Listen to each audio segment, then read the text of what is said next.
नमस्ते दोस्तों, जोहार। आप सभी का अभिषेक चक्रवर्ती यूट्यूब चैनल में हार्दिक स्वागत है। दोस्तों, आप सभी को इस वीडियो के माध्यम से क्लास 11th के 4 तारीख को होने वाले पॉलिटिकल साइंस यानी राजनीति विज्ञान के एग्जाम के लिए 3 मार्क्स और 5 मार्क्स के टॉप इंपॉर्टेंट क्वेश्चंस बताने जा रहा हूं। वीडियो के अंत तक बने रहिए ताकि एक भी क्वेश्चन आपके एग्जाम में ना छूटे। अगर आप लोग चैनल पर पहली बार आए तो प्लीज चैनल को सब्सक्राइब कर लीजिए ताकि आगे की वीडियोस की नोटिफिकेशन सबसे पहले आप तक पहुंचे।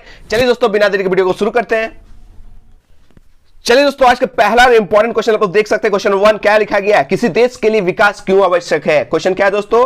किसी देश के लिए विकास क्यों आवश्यक है? 3 मार्क्स का बहुत ही ज्यादा इंपॉर्टेंट क्वेश्चन है दोस्तों। तो इसका आंसर आप लोग देख सकते हैं। किसी देश के लिए विकास इसलिए आवश्यक है, किसी देश के लिए विकास इसलिए आवश्यक है क्योंकि विकास की प्रक्रिया देश और समाज को अधिक आधुनिक और प्रगतिशील बनाती है। याद रखिए दोस्तों, विकास की प्रक्रिया देश और समाज को क्या करती है दोस्तों? अधिक आधुनिक और प्रगतिशील बनाती है। ठीक है, अपने विकासात्मक कार्यों द्वारा कोई भी देश अपने नागरिकों के जीवन स्तर में वृद्धि कर उनके लिए चिकित्सा, शिक्षा एवं आवास जैसी बुनियादी सुविधाएं दे सकता है। याद रखिए दोस्तों, विकासशील देश की संपदा में बढ़ोतरी का मार्ग खोलता है। याद रखिएगा, किसी देश के लिए विकास इसलिए आवश्यक है क्योंकि विकास की प्रक्रिया देश और समाज को अधिक आधुनिक बनाती है और अधिक प्रगतिशील बनाती है। अपने विकासात्मक कार्यों द्वारा कोई भी देश अपने नागरिकों के जीवन स्तर में क्या करती है दोस्तों? वृद्धि कर उनके लिए क्या क्या सुविधाएं मुहैया कराती है दोस्तों? चिकित्सा, पहला इंपॉर्टेंट चीज दोस्तों, चिकित्सा, शिक्षा एवं आवास जैसी बुनियादी सेवाएं दे सकता है। विकासशील देश की संपदा में बढ़ोतरी का मार्ग खोलता है। याद कर लीजिएगा, 3 मार्क्स का बहुत ही इंपॉर्टेंट क्वेश्चन था। चलिए नेक्स्ट क्वेश्चन की ओर बढ़ते। क्वेश्चन 2 जो बहुत ही ज्यादा इंपॉर्टेंट क्वेश्चन दोस्तों, एकदम 5 मार्क्स का छापने लायक क्वेश्चन है। ठीक है, क्वेश्चन क्या है आप लोग देख सकते हैं। विकास के प्रमुख उद्देश्य क्या है? क्या है क्वेश्चन दोस्तों? विकास के प्रमुख उद्देश्य क्या है? तो देख सकते हैं दोस्तों, 5 पॉइंट में लिखिएगा, आपका 5 मार्क्स कंप्लीट हो जाएगा। ठीक है, तो विकास के प्रमुख उद्देश्य निम्नलिखित है। पहला, विकास का मुख्य उद्देश्य लोगों के जीवन को वे आवश्यक सुविधाएं प्रदान करना है जिन्हें प्राप्त करके वे अपने जीवन को सुखी बना सके। सबसे पहला और सबसे ज्यादा इंपॉर्टेंट पॉइंट यही वाला है दोस्तों। याद रखिएगा, विकास का जो मुख्य उद्देश्य होता है लोगों के जीवन को वे आवश्यक सुविधाएं प्रदान करना होता है दोस्तों, जिन्हें प्राप्त करके कोई भी अपना जीवन को क्या कर सकता है दोस्तों? सुखी बना सकता है। ठीक है, ये पॉइंट लिखिएगा। पॉइंट नंबर 2 दोस्तों देख सकते हैं क्या लिखा गया है। विकास का उद्देश्य प्रकृति का अत्यधिक दोहन करना भी है। ठीक है, विकास का उद्देश्य प्रकृति का अत्यधिक दोहन करना है। ठीक है, नेक्स्ट पॉइंट देख सकते हैं, पॉइंट नंबर 3 क्या लिखा गया है। विकास का मुख्य लक्ष्य, मुख्य लक्ष्य मतलब दोस्तों मैन एम्बिशन क्या होता है? देश के नागरिकों को बेरोजगारी से मुक्ति दिलाना। ये याद रखिएगा, बहुत ही इंपॉर्टेंट पॉइंट है। देश के नागरिकों को बेरोजगारी से मुक्ति दिलाना भी एक विकास का प्रमुख या मुख्य लक्ष्य होता है। ठीक है, जैसे भारत में बेरोजगारी दूर करने के लिए सरकार द्वारा रोजगार के अनेक अवसर उपलब्ध कराए जाते हैं। याद रखिए दोस्तों, जिस देश में बेरोजगारी कम रहेगी वो देश ज्यादा डेवलप करेगा। याद रखिए दोस्तों। ठीक है, नेक्स्ट पॉइंट देख सकते हैं, पॉइंट नंबर 4 क्या है? विकास लोकतंत्र के विकास में सहायता करता है। याद रखिएगा, लोकतंत्र में भी सहायता करता है कौन? विकास। ठीक है, याद रखिएगा, ये भी इंपॉर्टेंट पॉइंट है। लास्ट पॉइंट देख सकते हैं, पॉइंट नंबर 5 क्या लिखा है? विकास कल्याणकारी राज्य की स्थापना को संभव बनाता है। ये भी इंपॉर्टेंट पॉइंट है, याद कर लीजिएगा। विकास कल्याणकारी राज्य की स्थापना को संभव बनाता है। ठीक है, नेक्स्ट क्वेश्चन की ओर बढ़ते हैं दोस्तों। क्वेश्चन नंबर 3 बहुत ही ज्यादा इंपॉर्टेंट क्वेश्चन है, 5 मार्क्स का। ठीक है, शांति क्या है? क्वेश्चन क्या है दोस्तों? शांति क्या है?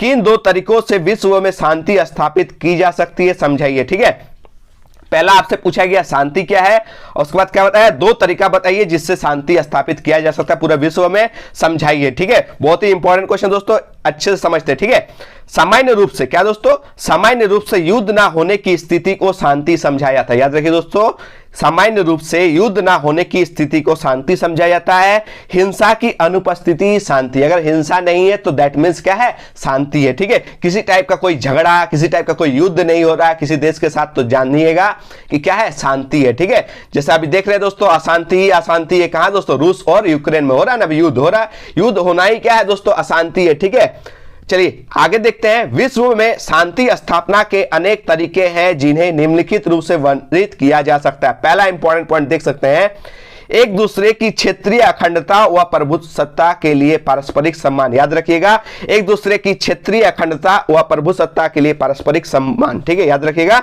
चलिए इसके बारे में समझते हैं, क्या लिखा गया है। विश्व में शांति स्थापित करने, क्या विश्व में शांति स्थापित करने का सर्वप्रथम सिद्धांत है किसी भी राज्य को दूसरे राज्यों के विरुद्ध अपनी शक्ति का दुरुपयोग नहीं करना चाहिए। याद रखिए दोस्तों, किसी भी राज्य के विरुद्ध में शक्ति का दुरुपयोग नहीं करना चाहिए, साथ ही उसका क्षेत्रीय अखंडता तथा प्रभुसत्ता का सम्मान भी करना चाहिए। ठीक है, उनके क्षेत्र का भी सम्मान करना चाहिए।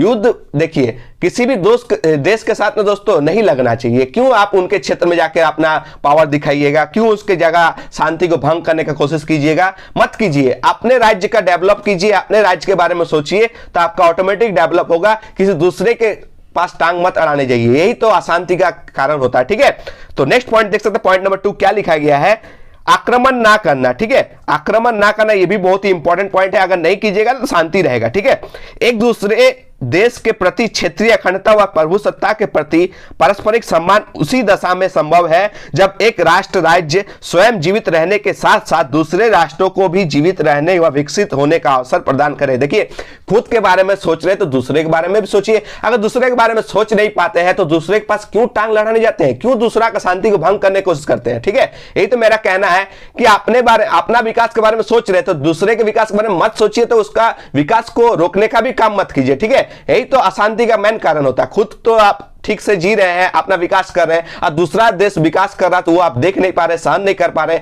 ऐसा कीजिएगा, ऐसा सोचिएगा ना, इस तरह नैरो माइंडेड का विचार आपका अंदर में होगा तो कभी भी शांति नहीं होगा। ठीक है, अशांति ही अशांति होगा। ठीक है, खुद डेवलप करें, दूसरे देश को भी अपने स्तर से डेवलप करने दीजिए। ठीक है, उनके डेवलपिंग पर टांग मत अड़ाइए, उनके शांति को भंग करने की कोशिश मत कीजिए। एकदम पूरा विश्व में शांति होगा। यही एक मैसेज है दोस्तों जो मैं आप लोगों को देना चाहता हूं। ठीक है, चलिए आगे देखते हैं क्या लिखा गया है। साथ दूसरे राष्ट्रों को भी जीवित रहने व विकसित होने का अवसर प्रदान करें। किसी भी राज्य को यह अधिकार बिल्कुल नहीं दिया जा सकता है कि वह स्वयं की क्षेत्रीय सीमा का विस्तार करने के लिए अन्य राज्यों पर आक्रमण करे अथवा जोर जबरदस्ती द्वारा उस राज्य की भूमि को हड़प ले। ठीक है, अगर आपके पास पावर ज्यादा हो गया, आपका सेना आपका पावर ज्यादा हो गया, ठीक है, तो आप क्या करेंगे, दूसरा जगह को आप क्या करेंगे, कैप्चर करने की कोशिश कीजिएगा। जहां कैप्चर करने की कोशिश कीजिएगा क्या होगा दोस्तों, लड़ाई होगा, युद्ध होगा, अशांति होगा। ठीक है, जैसे कभी कभी चीन जो होता है करता नहीं है, चीन का सेना क्या करता है, थोड़ा सा भारत का सीमा को टच करने जाता है तो यहाँ पर अशांति होता है। ठीक है, पाकिस्तान भी ऐसा ही करता है, भारत का सीमा पर आने की कोशिश करता है तो युद्ध होता है, लड़ाई होता है, अशांति होता है ना। मत कीजिए, आप अपने सीमा पर संतुष्ट रहिए, कभी भी युद्ध नहीं होगा। ठीक है, चलिए आगे देखते क्या लिखा गया। एक राष्ट्र द्वारा दूसरे राष्ट्र पर आक्रमण करके अपना लक्ष्य प्राप्त कर लेना एक सभ्य देश का कार्य नहीं है, एक अच्छे देश का काम नहीं है। भारत कभी ऐसा नहीं करता। ठीक है, भारत कभी भी ऐसा काम नहीं कर सकता है। ठीक है, दूसरे देश ऐसा करने की कोशिश करते हैं जिसकी वजह से ऐसा अशांति का माहौल फैला जाता है। ठीक है, तो ऐसा नहीं करना चाहिए, भारत से सीखना भी चाहिए। ठीक है, दूसरे देशों को। ठीक है दोस्तों, आप लोग इस वीडियो को ज्यादा से ज्यादा दोस्तों को भी शेयर करें, सारे व्हाट्सएप ग्रुप में शेयर करें। ठीक है, इस वीडियो को चारों तरफ फैला दीजिए और लाइक और कमेंट देकर अपना प्यार दिखाइए। दोस्तों मैं वादा करता हूं आप लोग पॉलिटिकल साइंस का एक से एक अच्छे सीरीज लाने वाला हूं। ठीक है, बस अपना प्यार और सपोर्ट दिखाइए। सारे दोस्तों को इस वीडियो को दोस्तों ग्रुप में शेयर कर दीजिए। ठीक है, व्हाट्सएप में शेयर कर दीजिए। इस वीडियो को ज्यादा से ज्यादा लाइक करें, कमेंट करें। ठीक है, और अपना प्यार दिखाइए। दोस्तों मैं सारा क्वेश्चन आपके सिलेबस कंप्लीट कराने वाला हूं दोस्तों, याद रखिएगा। चलिए नेक्स्ट क्वेश्चन की ओर बढ़ते हैं। क्वेश्चन नंबर 4 जो बहुत ही ज्यादा इंपॉर्टेंट क्वेश्चन है दोस्तों, और वो भी 5 मार्क्स का। ठीक है, क्वेश्चन क्या है, न्यायपूर्ण युद्ध का सिद्धांत क्या है। न्यायपूर्ण युद्ध का सिद्धांत क्या है दोस्तों, 5 पॉइंट में लिखिएगा, आपका मार्क्स कंप्लीट हो जाएगा, 5 मार्क्स आपको मिल जाएंगे। ठीक है, तो देख सकते हैं मानव जाति का लंबा इतिहास अनगिनत युद्धों और संघर्षों से भरा हुआ। याद रखिए दोस्तों, ये जो मानव जाति का लंबा इतिहास है ना दोस्तों, वो अनगिनत युद्धों और संघर्षों से भरा हुआ है। अनेक विद्वान और चिंतक युद्ध के न्यायपूर्ण होने की बात बहुत पहले से ही करते आए हैं। याद रखिए दोस्तों, अनेक सारे विद्वान और चिंतक दोस्तों युद्ध के न्यायपूर्ण होने की बात बहुत पहले से करते आए हैं। संत अगस्टाइन, क्या नाम दोस्तों, संत अगस्टाइन और संत थॉमस एक्विनस द्वारा दिए गए न्यायपूर्ण युद्ध का सिद्धांत इस प्रकार है। ठीक है, इन दोनों ने क्या न्यायपूर्ण युद्ध के बारे में बताया है, सिद्धांत देख सकते हैं आप लोग, 5 पॉइंट में लिखा गया है। पहला पॉइंट, न्यायपूर्ण उद्देश्य। याद रखिए दोस्तों, न्यायपूर्ण उद्देश्य के लिए युद्ध न्यायपूर्ण है। अगर आपका उद्देश्य ही न्यायपूर्ण है तो उसके लिए जो युद्ध होता है वह न्यायपूर्ण होता है। ठीक है, याद रखिएगा। पॉइंट नंबर 2 आप लोग देख सकते हैं क्या लिखा गया है, बाह्य आक्रमण से देश की रक्षा किया जाने वाला युद्ध न्यायपूर्ण। अगर आप बाहरी अटैक से आप देश को बचाना चाहते हैं, देश की रक्षा के लिए जो युद्ध करते हैं, वैसा युद्ध दोस्तों याद रखिएगा न्यायपूर्ण युद्ध होता है। ठीक है, आपके ऊपर अटैक किया जा रहा था, आप क्या चुपचाप बैठे रहेंगे, आप भी तो युद्ध करेंगे ना दोस्तों। ठीक है, देश को शांति के लिए युद्ध करना भी जो होता है देश के कर्तव्य होता है। याद रखिएगा, ऐसा युद्ध न्यायपूर्ण होता है। ठीक है, पॉइंट नंबर 3 क्या लिखा गया है, गलती करने वाले राज्य और शासक को दंडित करने के लिए प्रारंभ किया गया युद्ध भी न्यायपूर्ण है। ठीक है, अगर कोई गलती करता है, कोई राज्य, कोई शासक, तो उसको दंडित करने के लिए भी जो युद्ध होता है दोस्तों, वह भी न्यायपूर्ण है, याद रखिएगा। नेक्स्ट पॉइंट देख सकते हैं दोस्तों, पॉइंट नंबर 4 क्या लिखा गया है, समर्थ सत्ता द्वारा युद्ध की उद्घोषणा भी न्यायपूर्ण है। ठीक है, समर्थ सत्ता द्वारा युद्ध की उद्घोषणा न्यायपूर्ण है। और लास्ट पॉइंट देख सकते हैं, पॉइंट नंबर 5 क्या लिखा गया है, सैनिकों द्वारा की जाने वाली कार्यवाही उनके शासकों के कानूनी आदेशों का पालन होने की चलते न्यायपूर्ण। याद रखिए दोस्तों, ये जो सैनिक कार्रवाई करते हैं, सैनिक के ऊपर जो एक्शन होता है, क्या करते हैं, उसके बाद जो सैनिक कार्रवाई करते हैं, ये भी क्या है, न्यायपूर्ण है। ठीक है, चुपचाप कोई नहीं बैठे रहेगा ना, क्योंकि आप छेड़ रहे तो आप भी तो छेड़ेंगे ना, याद रखिएगा। ठीक है, यही सब जो बात है दोस्तों, याद रखिएगा, ये सब था न्यायपूर्ण युद्ध का सिद्धांत। कर लीजिएगा याद, आपका 5 मार्क्स कंफर्म हो जाएगा। चलिए नेक्स्ट क्वेश्चन की ओर बढ़ते, क्वेश्चन नंबर 5 जो बहुत ही ज्यादा इंपॉर्टेंट क्वेश्चन है। ठीक है,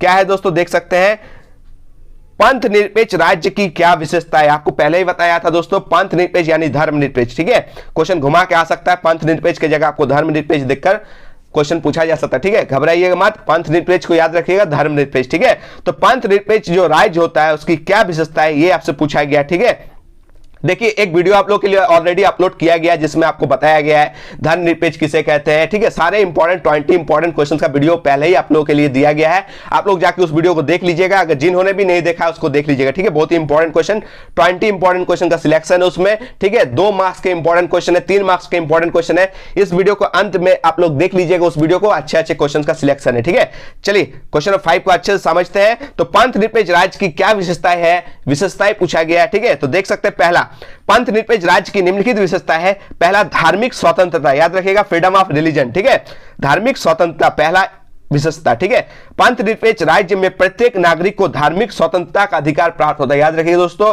जितने भी पंथ निरपेक्ष राज्य होते हैं, धर्मनिरपेक्ष राज्य, जैसे भारत एक धर्मनिरपेक्ष राज्य, याद रखिएगा, भारत का अपना कोई धर्म नहीं है, भारत सभी धर्म के प्रति क्या रखता है दोस्तों, आदर व सम्मान। ठीक है, यानी पंथ निरपेक्ष राज्य में प्रत्येक नागरिक को धार्मिक स्वतंत्रता का अधिकार प्राप्त होता है। याद रखिएगा, व्यक्ति किसी भी पंथ को मानने के लिए स्वतंत्र होता है, किसी भी धर्म को मानने के लिए स्वतंत्र होता है।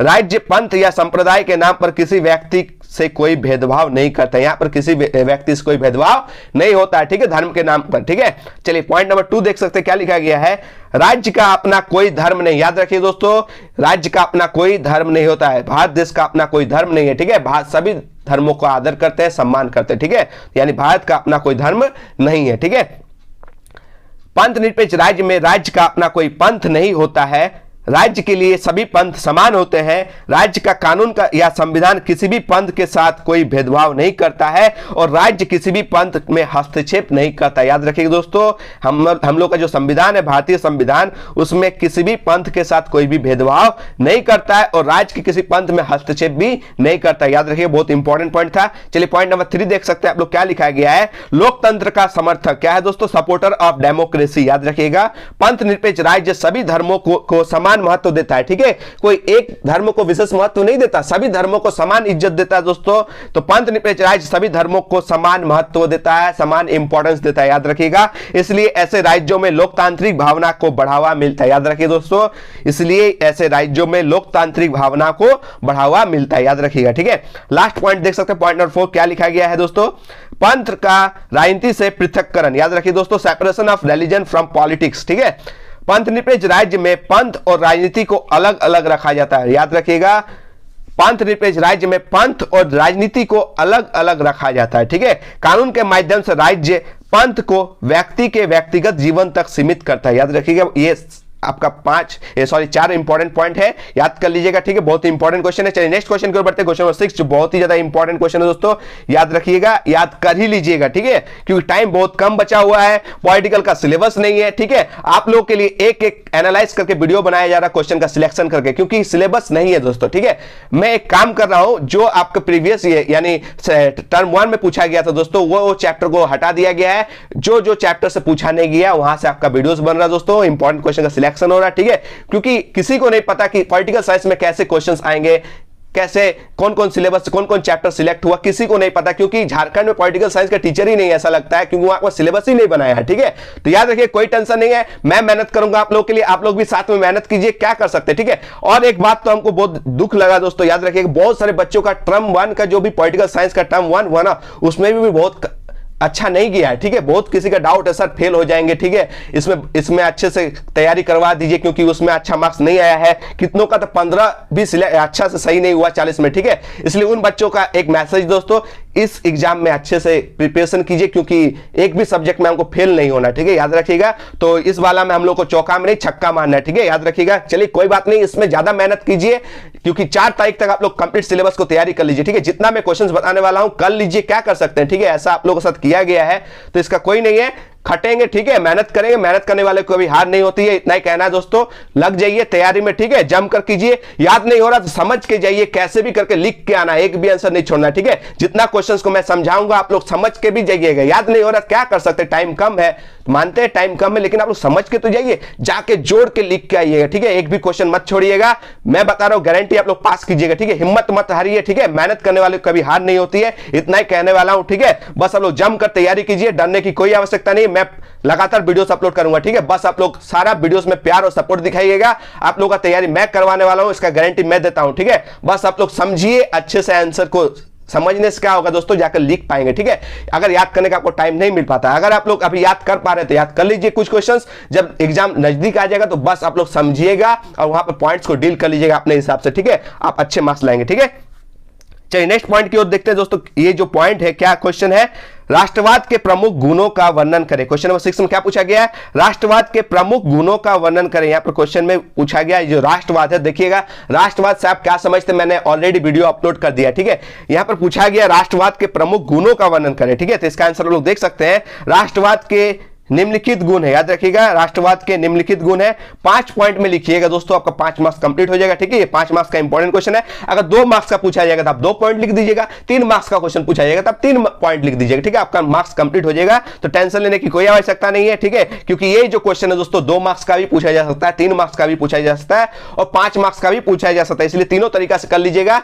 बस चलिए एक एक पॉइंट को आपको बताते हैं। पहला, एकता की भावना, याद रखिए दोस्तों, राष्ट्रवाद का पहला गुण होता है एकता की भावना, ठीक है, यूनिटी फीलिंग, ठीक है। राष्ट्रवाद से लोगों में सामीप्य की भावना आती है, उसमें देशभक्ति, आत्मविश्वास तथा एकता की भावना उत्पन्न होती है। पहला पॉइंट बहुत ही इंपॉर्टेंट है, उनमें देशभक्ति, आत्मविश्वास तथा एकता की भावना उत्पन्न होती है।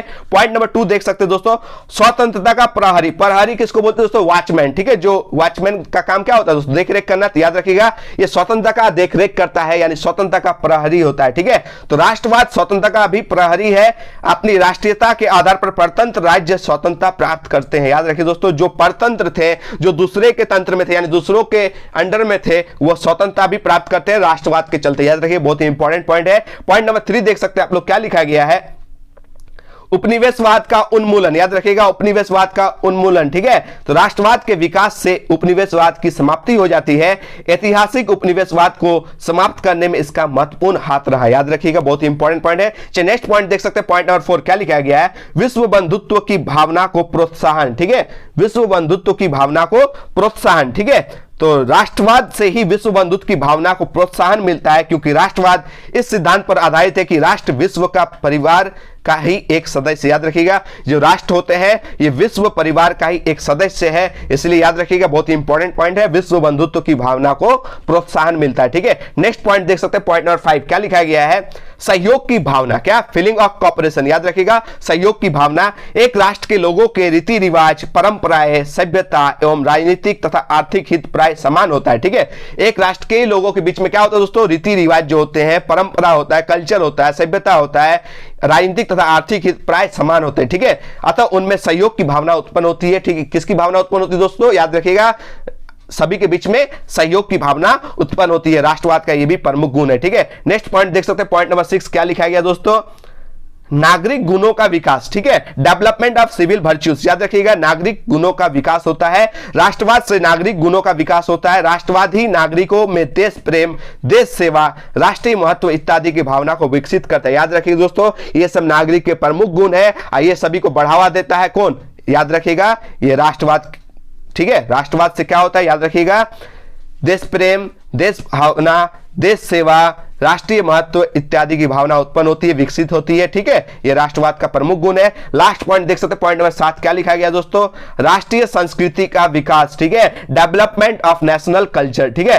राष्ट्रवाद से देश की संस्कृति, साहित्य और सभ्यता का भी विकास होता है। याद रखिएगा, 7 पॉइंट आपको बताया गया है, किन्हीं 5 पॉइंट को लिख दीजिएगा, आपका 5 मार्क्स कंप्लीट हो जाएगा। 3 मार्क्स का पूछा जाएगा तो 3 पॉइंट में लिखिएगा, 2 मार्क्स का पूछा जाएगा तो 2 पॉइंट में लिखिएगा। ठीक है, आपका सारा का सारा आंसर सही हो जाएगा और आपको नंबर भी मिल जाएंगे। ठीक है, चलिए नेक्स्ट क्वेश्चन की ओर बढ़ते हैं। क्वेश्चन नंबर 7 देख सकते हैं क्या पूछा गया है, ये भी बहुत इंपॉर्टेंट है। किसी चीज का गुण होता है तो किसी चीज का दोष भी होता है। ठीक है, किसी चीज का एडवांटेज होता है तो डिसएडवांटेज भी होता है, तो आपसे एडवांटेज भी पूछा जाएगा तो डिसएडवांटेज भी पूछा जाएगा। ठीक है, इसलिए मैंने इस क्वेश्चन को भी सिलेक्ट किया है, राष्ट्रवाद के प्रमुख दोषों का वर्णन करें। ठीक है, पहले क्वेश्चन में क्या था, राष्ट्रवाद के गुणों को वर्णन कीजिए। यहां पर पूछा गया दोस्तों राष्ट्रवाद के प्रमुख दोषों का भी वर्णन करें। ठीक है, इसको भी दोस्तों 5 पॉइंट में बताया गया है, टेंशन मत लीजिए। ये भी 5 मार्क्स का पूछा जाए तो 5 पॉइंट में लिखिएगा, 3 मार्क्स का पूछा जाए तो 3 पॉइंट में लिखिएगा, 2 मार्क्स का पूछा जाएगा तो 2 पॉइंट में लिखिएगा। ठीक है, चलिए अच्छे से समझा देते हैं। ठीक है, मेरा काम है समझाना। ठीक है,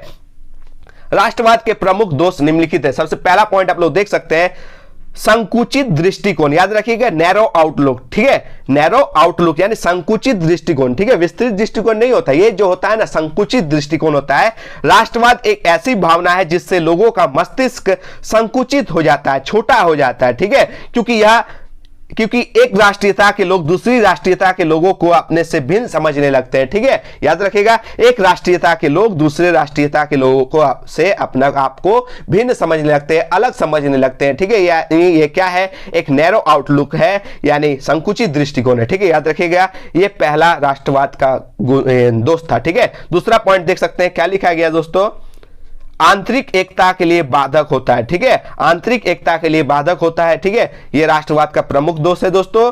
राष्ट्रवाद देश की आंतरिक एकता के लिए बाधक सिद्ध हुआ है क्योंकि देश की विभिन्न राष्ट्रीयता एक दूसरे को विरोधी समझने लगती है। इससे देश में आंतरिक संघर्ष की भावना बढ़ जाती है। ठीक है, याद रखिएगा, राष्ट्रवाद देश की आंतरिक एकता के लिए बाधक सिद्ध हुआ है क्योंकि देश की विभिन्न राष्ट्रीयताएं एक दूसरे को क्या समझती है दोस्तों, विरोधी समझने लगती है। इससे देश की आंतरिक संघर्ष की भावना बहुत ही ज्यादा बढ़ जाती है। नेक्स्ट पॉइंट की ओर बढ़ते दोस्तों, पॉइंट नंबर 3 क्या लिखा गया है, झूठे आदर्शवाद का प्रदर्शन। याद रखिएगा, झूठे आदर्शवाद का प्रदर्शन। ठीक है, राष्ट्रवाद झूठे आदर्शवाद का प्रदर्शन करता है और उसी के नाम पर अनेक प्रकार का अत्याचार भी करता है। याद रखिएगा, राष्ट्रवाद झूठे आदर्शवाद का प्रदर्शन करता है और उसी के नाम पर अनेक प्रकार का अत्याचार भी करता है। ठीक है, उदाहरण के लिए चलिए उदाहरण देकर आपको समझाते हैं। उदाहरण के लिए हम जर्मनी के हिटलर को ले सकते हैं। जानते ही होंगे दोस्तों, एक तानाशाह शासक था जर्मनी का जिनका पूरा नाम था एडोल्फ हिटलर। ठीक है, जिसने राष्ट्रवाद के नाम पर यहूदियों पर भयंकर अत्याचार किया। याद रखिएगा, यहूदियों पर अत्यंत भयंकर अत्याचार किया था। क्लास 9 में मैंने डिटेल में बताया था दोस्तों। याद रखिएगा, जर्मनी के जो तानाशाह शासक थे जर्मनी के हिटलर, उन्होंने यहूदियों पर बहुत ही ज्यादा अत्याचार किया था क्योंकि उन लोगों का जो मानना था, यहूदी लोग जो है जर्मनी से अलग बस्तियों में रहते हैं। ठीक है, जिन्हें घैटो कहा जाता है। ये जो यहूदी लोग हैं कहीं ना कहीं यही लोग मूल कारण है ईसा मसीह के हत्या के पीछे। ठीक है, इसीलिए क्या किया दोस्तों, ये सब बातें फैलाने के बाद यहूदियों पर भयंकर अत्याचार हुआ। याद रखिएगा। ठीक है, नेक्स्ट पॉइंट देख सकते हैं, पॉइंट नंबर 4 क्या लिखा गया है, उग्र राष्ट्रवाद। क्या है, उग्र राष्ट्रवाद, वायलेंट नेशनलिज्म। ठीक है, उग्र राष्ट्रवाद हमेशा राष्ट्र विरोधी होता है। याद रखिएगा, उग्र राष्ट्रवाद हमेशा राष्ट्र विरोधी होता है। ठीक है, क्योंकि उग्र राष्ट्रवाद सैनिकवाद का रूप ग्रहण कर लेता है। याद रखिएगा,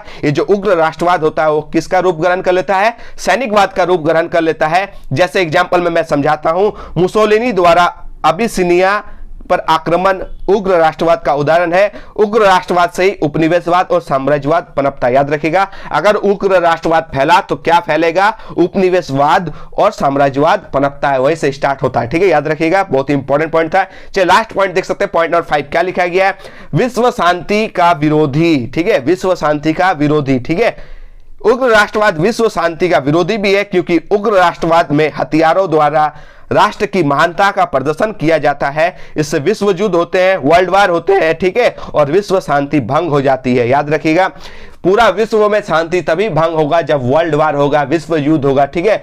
युद्ध ही तो दोस्तों अशांति का मेन कारण होता है, ठीक है। डेवलपमेंट रुक जाता है, ठीक है, सभी के सभी युद्ध में इन्वॉल्व हो जाते हैं और देश का जो विकास है दोस्तों वहीं पर रुक जाता है, ठीक है। याद रखिएगा, इसलिए मैं तो शांति चाहता हूं दोस्तों। भारत भी शांति प्रेमी है, ठीक है। भारत भी कभी नहीं चाहता किसी देश के साथ युद्ध हो, ठीक है।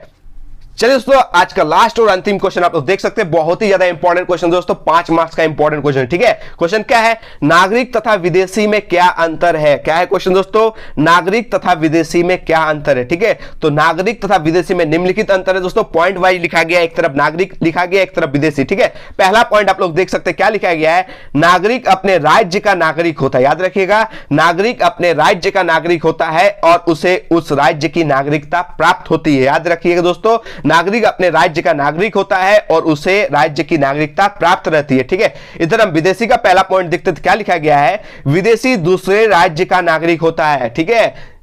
विदेशी दूसरे राज्य का नागरिक होता है और किसी अन्य राज्य में वह विदेशी के रूप में रहता है। याद रखिएगा, ठीक है। दूसरे राज्य का नागरिक होता है और किसी अन्य राज्य में वह विदेशी के रूप में रहता है, वहां उसे किसी तरह की नागरिकता प्राप्त नहीं रहती, ठीक है। यह था विदेशी का पहला पॉइंट। चलिए पॉइंट 2 देखते हैं नागरिक के बारे में, ठीक है। नागरिक को अपने राज्य की ओर से सामाजिक और राजनीतिक दोनों प्रकार के अधिकार प्राप्त होते हैं। जो नागरिक होते हैं दोस्तों, नागरिक को अपने राज्य की ओर से सामाजिक और राजनीतिक दोनों प्रकार के अधिकार प्राप्त होते हैं। और इधर विदेशी में देख सकते हैं, विदेशी को केवल सामाजिक अधिकार प्राप्त रहता है और राजनीतिक अधिकार से वंचित रहता है। याद रखिएगा दोस्तों, राजनीतिक अधिकार से पूरी तरह से क्या होता है? वंचित होता है, क्योंकि वे विदेशी होते हैं, ठीक है। पॉइंट नंबर 3 देख सकते हैं दोस्तों, नागरिक अपने राज्य के प्रति पूर्ण आस्था एवं अविभाजित भक्ति रखता है, ठीक है। पूरा भक्ति रखता है, पूर्ण आस्था रखता है। राज्य के विकास को वह अपना विकास समझता है, ठीक है। यदि राज्य का विकास होगा तो वह अपना विकास समझेंगे, ठीक है। तो राज्य के लिए पूर्ण आस्था, पूर्ण भक्ति रखता है, ठीक है। नेक्स्ट पॉइंट इधर देख सकते हैं दोस्तों, पॉइंट नंबर 3 विदेशी के बारे में। विदेशी उस राज्य के प्रति जहां वह निवास करता है कभी भी पूर्ण आस्था और अविभाजित भक्ति नहीं रख सकता, क्योंकि उस राज्य के वो नागरिक होते ही नहीं है, ठीक है। चलिए इधर पॉइंट देखते हैं, पॉइंट नंबर 4 क्या लिखा गया है? नागरिक को सेना में भर्ती होने के लिए बाध्य किया जा सकता है, ठीक है। नागरिक को सेना में भर्ती होने के लिए क्या किया जा सकता है दोस्तों? बाध्य किया जा सकता है, फोर्स किया जा सकता है, क्योंकि वो उस राज्य के नागरिक है, उनका एक कर्तव्य होता है, ठीक है। इसलिए उनको बाध्य किया जा सकता है, ठीक है। और एक विदेशी को सेना में भर्ती होने तथा अनिवार्य सेवाएं प्रदान करने के लिए कभी बाध्य नहीं किया जा सकता है, ठीक है। क्योंकि विदेशी को हम लोग कुटुंब समझते हैं, कुटुंब को फोर्स कर सकते हैं? कभी नहीं कर सकते ना, याद रखिएगा, ठीक है। इसे गेस्ट की तरह हम लोग समझते हैं, गेस्ट को हम नहीं कर सकते हैं। अपने घर के आदमी को ना हम ही करेंगे, तो जो अपना घर का होगा उसी को हम बाध्य करेंगे, उसी को फोर्स करेंगे ना, उसी को 2 झाप लगा भी सकते हैं, ठीक है, क्योंकि अपना है। पराये को हम लोग कभी शासन कर सकते हैं? नहीं कर सकते हैं। विदेशी को हम लोग गेस्ट की तरह देखते हैं, कुटुंब की तरह देखते हैं, जिसे हम कभी बाध्य नहीं कर सकते। याद रखिएगा। नेक्स्ट पॉइंट देखते हैं, पॉइंट नंबर 5 क्या लिखा गया दोस्तों? नागरिक केवल 2 तरह के होते हैं, 2 टाइप के नागरिक होते हैं। इनके बारे में डीपली में वीडियो बना दिया गया है, पहले ही अपलोड किया गया है। अगर नहीं देखे तो जाके उस वीडियो को देख लीजिएगा, बहुत ही बेनिफिशियल साबित होगा दोस्तों, बहुत ही बेनिफिट होगा आप लोगों के लिए। एग्जाम के लिए टॉप 20 इंपॉर्टेंट क्वेश्चन का सिलेक्शन है, ये सारे छोटे छोटे क्वेश्चन का उस वीडियो में सिलेक्ट किया गया, ठीक है। जाकर उस वीडियो को देखिएगा, ठीक है। क्या लिखा गया पॉइंट नंबर 5 में? नागरिक केवल 2 तरह के होते हैं, पहला जन्मजात नागरिक और दूसरा राज्यकृत नागरिक, ठीक है। उस वीडियो में दोस्तों इसका डेफिनेशन भी बताया गया है कि जन्मजात नागरिक किसे कहते हैं और राज्यकृत नागरिक किसे कहते हैं, उस वीडियो में जाकर देख सकते हैं, ठीक है। इन दोनों की स्थिति में कोई अंतर नहीं रहता। इधर पॉइंट नंबर 5 देख सकते हैं, क्या लिखा गया है? विदेशी अनेक प्रकार के होते हैं और उन विभिन्न प्रकार के विदेशियों की स्थिति भी विभिन्न प्रकार की होती है। याद रखिएगा, ठीक है। नागरिक 2 प्रकार के होते हैं, जबकि विदेशी अनेक प्रकार के होते हैं, ठीक है। चलिए लास्ट में भी मैंने बताऊंगा कि आप लोगों को कैसे लिखना है समझ के, ठीक है। अभी पॉइंट को डील करते हैं, ठीक है। नेक्स्ट पॉइंट देखते हैं दोस्तों, पॉइंट नंबर 6 क्या लिखा गया है? युद्ध के दिनों में नागरिक के अधिकार और कर्तव्य को राज्य इच्छा अनुसार घटा या बढ़ाया जा सकता है। याद रखिएगा दोस्तों, जब युद्ध होता है ना, तो युद्ध के दिन में नागरिकों के अधिकार को क्या किया जा सकता है दोस्तों? उनके कर्तव्य को इच्छा अनुसार घटा भी सकते हैं और बढ़ा भी सकते हैं, ठीक है। नागरिकों में देशभक्ति की भावना काम करने लगती है और सारा देश एक अजीब एकता के सूत्र में बंध जाता है, ठीक है। याद रखिए दोस्तों, जो सारा देश है ना दोस्तों, एकता में बंध जाता है, ठीक है। बहुत ही पावर आ जाता है, ठीक है। और देश की जो नागरिक होते हैं उनके स्वतंत्रता बोल सकते हैं, सभी चीज में लगाम लगाया जा सकता है, उसमें बढ़ाया या घटाया जा सकता है। जितना भी नागरिकों का अधिकार मिला गया है सब में बढ़ाया घटाया जा सकता है, ठीक है। चलिए पॉइंट नंबर 6 देख सकते हैं आप लोग, क्या लिखा गया है, युद्ध के दिनों में विदेशियों के अधिकार और स्वतंत्रता पर अंकुश लगा दिया जाता है। याद रखिए दोस्तों, फुल स्टॉप लगा दिया जाता है, ठीक है। उन्हें किसी टाइप का अधिकार नहीं दिया जा सकता है, उन्हें किसी टाइप का स्वतंत्रता भी नहीं दिया जा सकता है, फुल स्टॉप लगा दिया जाता है, अंकुश लगा दिया जाता है, ठीक है। लास्ट पॉइंट देख सकते हैं, पॉइंट नंबर 7, क्या लिखा गया है, नागरिक के हित की रक्षा उसका राज्य अपने राज्य से बाहर भी करता है। इसका परफेक्ट एग्जांपल दोस्तों देख सकते हैं कोरोना काल में, ठीक है। हम लोग का झारखंड में ही देख लीजिए, जितने भी झारखंड का नागरिक झारखंड के बाहर में था, ठीक है, झारखंड राज्य के निवासी जितना भी झारखंड से अदर स्टेट विदेश में थे ना दोस्तों, हेमंत सोरेन जो है हम लोग का माननीय मुख्यमंत्री साहब, उन्होंने क्या किया, फ्लाइट से उन लोगों को लेकर आया ना। यानी नागरिक के हित की रक्षा उसका राज्य अपने राज्य के बाहर से भी करता है। मोदी जी भी किए, विदेशी नागरिक जो फंसा हुआ था हम लोग के देश के जो नागरिक थे उन्हें भी इंडिया लेकर आया कोरोना काल में ना। तो याद रखिएगा, जिस देश के वे नागरिक होते हैं उस देश का जो शासन होता है दोस्तों, वो क्या करते हैं, वो बाहर देश में भी अगर है, बाहर राज्य में भी है, तो उन्हें क्या करता है, सुरक्षा प्रदान करने का हर संभव प्रयास किया जा सकता है, ठीक है। कोरोना इसका परफेक्ट एग्जांपल है, ठीक है, याद कर लीजिएगा। पॉइंट नंबर 7 विदेशी में देख सकते हैं आप लोग, क्या लिखा गया है, विदेशियों के हितों की रक्षा के लिए उनका राज्य जिम्मेदार होता है। जिस राज्य के वे नागरिक है वही राज्य उनका जिम्मेवार होता है, ठीक है। विदेशी के हितों की रक्षा कोई भी राज्य केवल अपनी सीमा के अंतर्गत ही कर सकता है, ठीक है।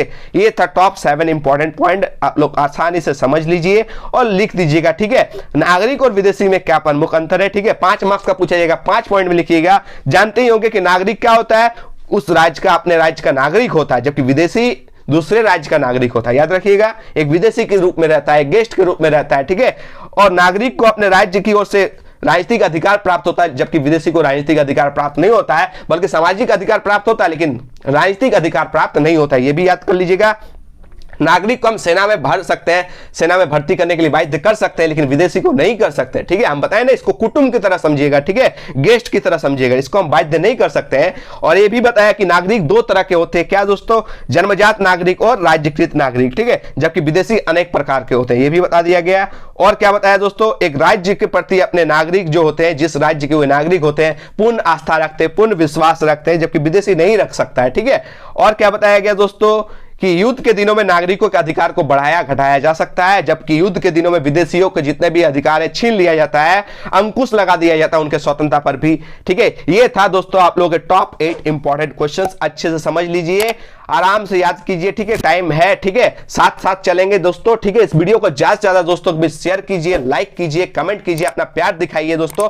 दिन रात एक करने का वादा मैं करता हूं, ठीक है। बस अपना प्यार बना के रखिए, अपना सपोर्ट बना के रखिए, ठीक है। हड़बड़ाने की कोई आवश्यकता नहीं है, आप लोग को अच्छे से समझाया जाएगा दोस्तों। इस चैनल के माध्यम से आपको रटाया नहीं जाता है, बल्कि समझाया जाता है, इसलिए विश्वास रख सकते हैं, ठीक है, पूर्ण विश्वास रखिए, ठीक है। आप लोगों के दिक्कत में मैं आप लोगों का साथ हूं, ठीक है, याद रखिएगा, ठीक है। अच्छे से तैयारी कीजिए, जमकर कीजिए, ठीक है। चलिए दोस्तों, आज के लिए धन्यवाद। जय हिंद, वंदे मातरम।